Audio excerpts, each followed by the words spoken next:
Good evening, welcome to a special school board meeting for the adoption of our budget for this year, or is that right? Tell us what we're doing exactly. I didn't know. Sure, thank you, Chairman Hyatt. So this is the tentative adoption of the budget and millage for the 1920 fiscal year. Okay, and I think we will, hopefully no one will be upset if we skip the Pledge of Allegiance. We'll save that for 6 o'clock. Do I have a motion to adopt the agenda as presented? Moved by Dr. McNeely, second by Dr. Paulson. Any discussion? All in favor, please say aye. Aye. Motion passes 5-0. Assistant Superintendent Rollins. Thank you, Chairman Hyatt. As you said and I said, this is the adoption meeting for the adoption of the tentative budget and millage for advertising. We've already kind of gone through the budget building process, received good input from board members, and made some adjustments. So we're going to go into a couple things that have changed since our last presentation, and then we'll get into the more formal process, that is the trim process, and talk about that a little bit. Did want to talk, like I said, about a couple things that have changed since our May 21st budget workshop.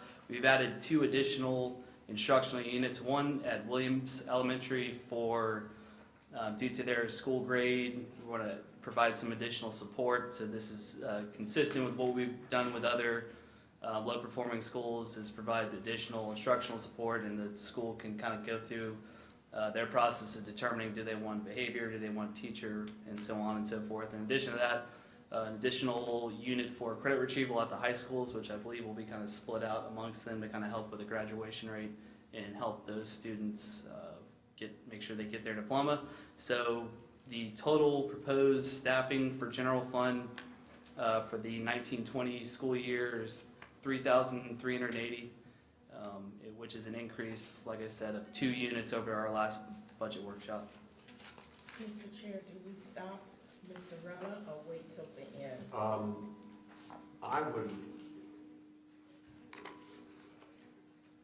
What would work best for you, Mr. Rollins? Well, obviously, we're kind of like in a little bit of a time crunch, but if you have something pertinent to the slide, we can answer that. Dr. McNeely, go ahead. I just wanted to know about the instructional, and I caught the last part where you said for Williams.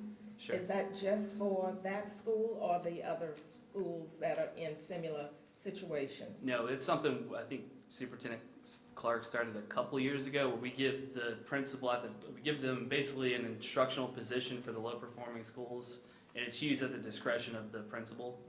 So Right. I'm sorry, Ms. Rill, I can interrupt. This was just since the school grades came out, so in the first budget presentation, the ones for the other schools were already in the budget. So this is just one that's in addition to the already six right? units that are already in the budget. So this is just one additional So one. you had done Already. six Yes, others? yes. Okay, thank you. Correct, thank you. Some additional adjustments we've made to appropriations, as I mentioned before, the 2 additional instructional units. We've also, on the agenda tonight, are the contracts for the SRO and SRD programs. Those obviously have a budget impact. We received our turnaround allocation from the DOE, and that was an increase over the conference report we received from the legislative budget conference. And then also we've made adjustments to revenue based on the second calculation, and of course the categorical adjustments. And in response to some feedback from the last budget workshop, we have increased the athletic budget allocations at the middle and high schools. So this is a look at the general fund budget summary by object. I did give the board a little bit more detail, I think on Friday after we received our millage certification. This is just kind of like a really high summary. As you can see, the largest investments, if you will, continue to be the investment in our staff and by way of salaries and benefits. That's 78% of our budget. I think it's been 78% at least the last 3 or 4 years. In addition to that, we've made adjustments to purchase services, and other object codes as you kind of look down the line. So total budget for general, a little over $252 million, which is an increase of $10 million from last year's approved budget. And when you kind of think through the approved budget for last year, essentially is where we were this time last year. Obviously, since then, we've had a lot of revisions to the budget based on FTE and stuff throughout the year. So it's just kind of like an apples to apples comparison. And overall, our appropriations from last year this time are up a little over 4%. Just to give the board a kind of a refresher on the trend process, obviously today we will be asking the board to approve the budget for advertising, the millage and budget for advertising. Well, we have our budget advertisement prepped and ready with the Gainesville Sun. That'll be running this Sunday, June 28th. And then on the following Tuesday, which is next Tuesday, we'll actually have the public hearing adopting the millage and budget on a tentative basis, and then final adoption the first week in September. So our tax roll actually has gone up quite a bit, 6.47%, which is a little over $1 billion increase in our tax roll for the 2019 year. We've seen a good bit of growth and increase in, particularly in kind of commercial areas, and then also, of course, residential housing. So pretty significant increase that has a particular impact on our 1 mil for schools, which is a discretionary millage we'll talk about in a minute, and then also our millage for capital. So the rollback millage rate is a calculated or computed millage rate that, when applied to the new tax rolls, generates the same tax revenue as the prior year. We always get to that definition. It is a statutory requirement. We'll kind of go through the rollback calculation for each different millage. So the required local effort obviously is our largest millage. It's required for us to participate in the Florida Education Finance Program, which brings in addition to this millage, about $109 million to the district. Last year, we levied 4.016 mils, which generated $64.63 million. To generate the same dollar amount, the rollback millage rate is 3.836 mils. Next year, we are proposing, again, 3.836 mils, which would generate $67.1 million.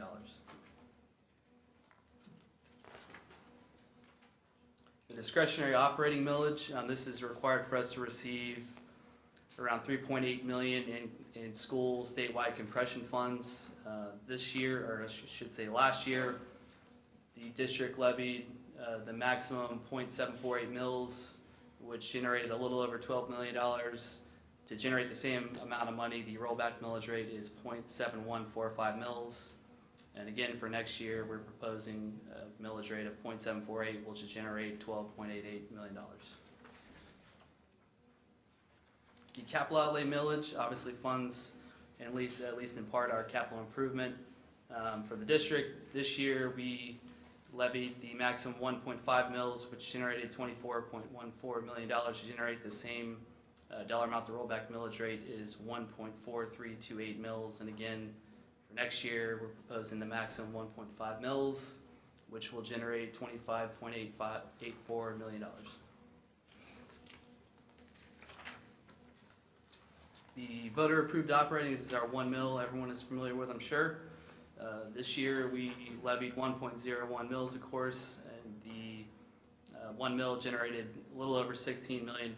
To generate the same dollar amount, the rollback millage rate is 9.552 mils. And again, of course, for next year, we're looking at 1 mil, which will generate $17.22 million.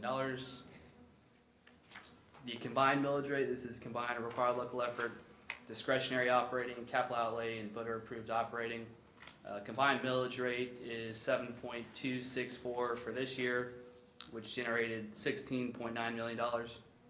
To generate the same dollar amount, the rollback millage rate is 6.9385 mils. And for next year, we are proposing a combined millage rate of 7.144 mils, which will generate $123.05 million.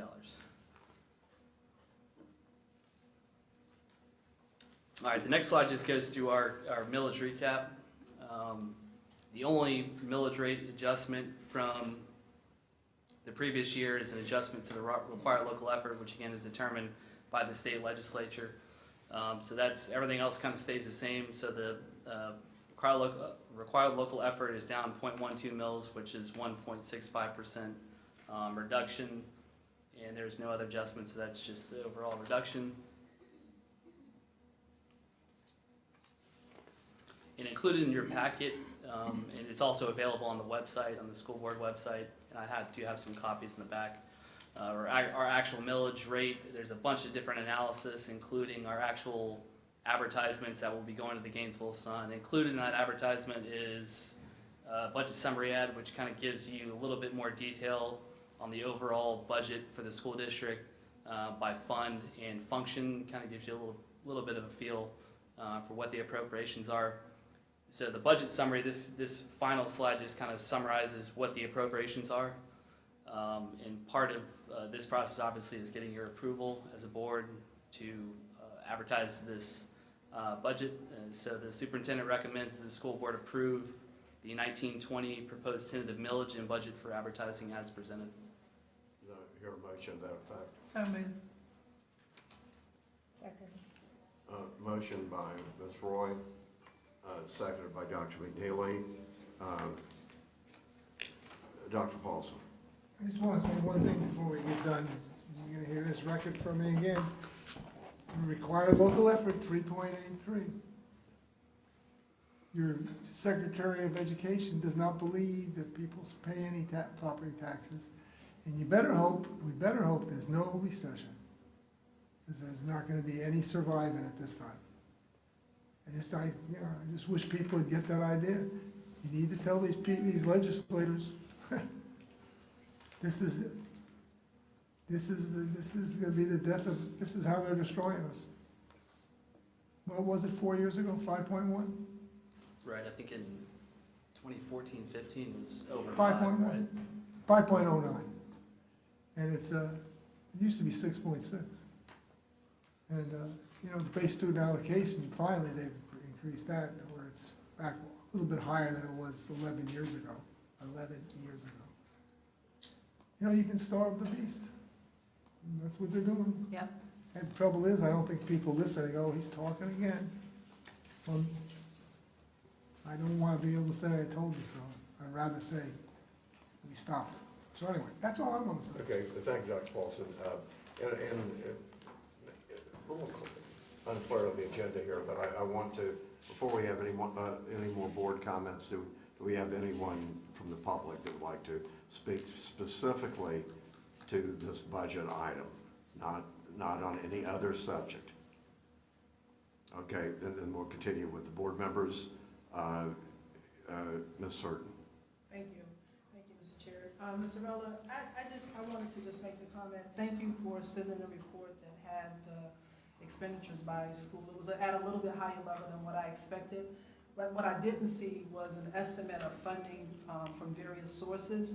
And I was really just asking for that, just so that we could see transparently and, to bring a level of transparency. Like we see the general fund, and I believe that's from all of our state fund, and the special revenue fund, there's $52 million up there.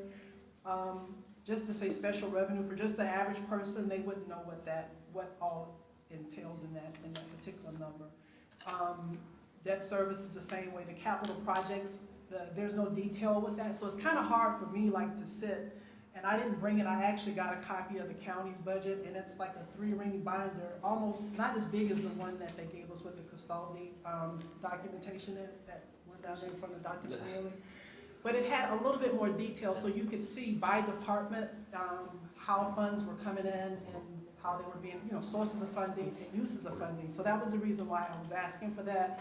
So I was kind of a little disappointed that I didn't get a little bit more detail as for the sources of funding for different expenditures. And even if it is just an estimate, I know we were waiting on the FEFP when you gave that, but a lot of the things that are in that special revenue, there are a lot of grants that we have, and folks just don't know that. And I think if as the public, the more information you provide the public, and for people, they understand our plight, they could see that there's either an increase or decrease in funding. Like, I didn't see any one meal expenditures in there. That's a local initiative, and folks should be able to see where that's going within the schools, to the various 42 locations that we have. And I think it would just add a little bit more transparency, and it gives us a level of accountability to the public who we're asking to approve these types of initiatives. So, but I do thank you for what you sent me. It's just, it kind of was a little bit lacking, so. Okay, thank you. And I believe in tonight's consent agenda, we're dealing with some budget amendments, including special funds. Is that correct? Right. Yeah, just, I really appreciate the feedback, so I've kind of been thinking of different ways to get kind of what you're looking for, so I'll work on that a little bit. This is just really just the first step, not the first step, but this is the first formal step in the budget process. So as we go through, I'll work on different ways to, so I think I got a little bit more detail when you spoke just now than I did before, so I think I've got some pretty good game plans in terms of making sure the board's comfortable with the budget. It is a $423 million budget. It's really obviously easy for me to summarize it, but the granular details are certainly important as well, so I'll make sure as we get through the process that I'm continuing to give the board what they need. Okay, do we have any other board questions, Dr. Paulson? We already, one thing we do when we just started, when I first got on the board, and you guys get this every month, and it's also part of our website, the fund object keeps you an idea where we spend our money and how we spend it and compared to last year. So there's one place right now we already have transparency. Okay, thank you, Dr. Paulson. Ms. Surden? I guess for me, and to just kind of, because me and my colleagues can't talk outside of this figure, so in getting the fund object report after the budget's been approved, it's good, that's a good step, but an even better step is being able to see how you propose to spend money up front. And an agency that has a $423 million budget to provide something at that higher level of detail to the elected body and the citizens is a little bit high for my comfort. Especially, I came from an organization, and Alex and Mr. Rell and I had a conversation, and I told him the organization that I had experience working with, the level of detail, it wasn't like granular at an account level, but it was definitely at a department level, a cost center level, where we could see various areas in the electric system, not just electric, but all the departments in electric in the water system, all the departments in the water system. We could see sources of funding, be they from operational funds or capital funds. So having that information on the front end, for me as an elected official, to be able to talk with the constituency, the voters and the citizens of our community is really important to have that on the front end. It's a very good move to have that fund object report that we get every month, and that's why I'm a little bit perplexed that we can't get it on the budget side, because we have this report in here as a budget amendment, we have a little bit more detail. And on the uses side, not the sources side, well, there is one for the sources side, but it's just a little bit kind of perplexing for me to just have this right here, as I told you when we spoke one-on-one, to have it at such a high level. I mean, we have to do what we have to do to approve this. I know we're on a strict timeline, but I would have liked to have had a little bit more detail, on the front end. Sure, and I've taken some notes, and I think I've got a pretty good feel for what you're looking for. For people that are at home and maybe not here, did not receive the documents that the board did, there's definitely much more detail to this $423 million in our budget advertisement, which will be in the Gainesville Sun this Sunday, and it goes in a lot more detail in terms of what the sources are and where the money's going and so on and so forth. But I've definitely taken some good notes, and we'll make sure that the board has what they need. Okay. Thank you, Ms. Surden. Thank you, Mr. Rella. Any further comments? And we can go ahead and have a vote. Okay, all in favor of the motion, and since it's been a while, it is to approve the 2019-20 proposed tentative millage and budget as presented for advertising. So we have a motion and a second. All in favor, please say aye. Aye. Opposed? Motion passes 5-0. Okay, we are adjourned until 6 o'clock.